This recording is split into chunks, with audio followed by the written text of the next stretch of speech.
చల్లగాలి మోసుకొచ్చెరా సేను శిలకల ముచ్చట్లు దారి పొడుగు సెట్ల కొమ్మలా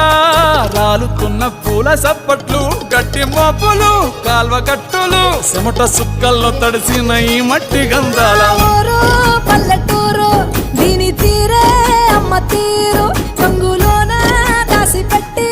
కొడుకుకిచ్చే ప్రేమ వేరు ఊరు పల్లెటూరు దీని తీరే కన్న కూతురు కళ్ళ ముందే ఎదుగుతున్న సంబరాల పంట పైరు వంద గడపల మందన పల్లె గోడ గట్టని గూడున పల్లె చెరువుల తుల్లటి చల్ల షాపోలే